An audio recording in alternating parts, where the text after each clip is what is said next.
There's often a misconception in real estate when it comes to real estate agents talking about things that aren't their direct purview or their direct business, which could be loans and lending. I try to explain to people that if I'm representing somebody and they're buying an $800,000 property, it is kind of my business to figure out how they're going to be paying for it. With that paying for it, that they're also protected on that end. Yeah, of course, there's trust amongst agents and lenders. I understand that. A lot of lenders recommend agents, and of course, vice versa. Agents recommend lenders. That being the case, it's illegal to have anything traded back and forth as far as a monetary compensation for one going one way or one going the other way.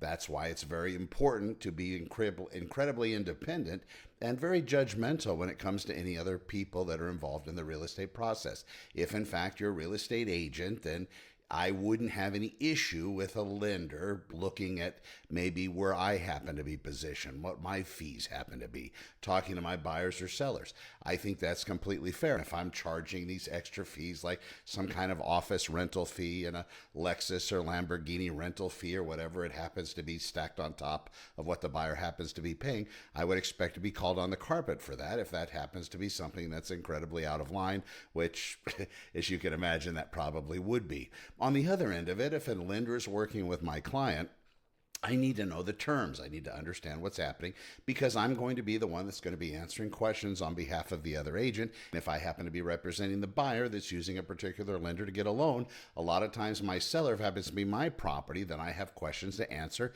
If it's somebody else's property and I'm representing the buyer and it's a totally hands-off deal on the other end of it, then also I'm going to need to explain to that agent, the seller's agent, how I know this lender, have I worked with them in the past, are they great, or whatever that happens to be.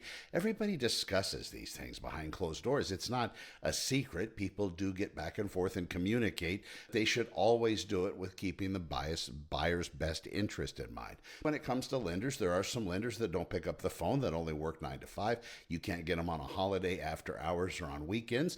Maybe that's not the best choice. I talk about those and some of the limitations that exist because why would somebody need to talk to somebody after hours during holidays and on weekends? Because that's when a lot of properties get sold. A lot of properties get viewed. A lot of properties have offers written. Maybe a buyer might be kind of gleaning a little past their pre-approval ability or the written pre-approval letter. They know the lender said we could go higher if you needed to. And they need to have that discussion to get the letter that corresponds with the offer that they're going to be writing, especially on a property that has a lot of attention on it, so they can get that turned in. I talk about what I can as far as lending as I would hope people talk about what they can as far as real estate.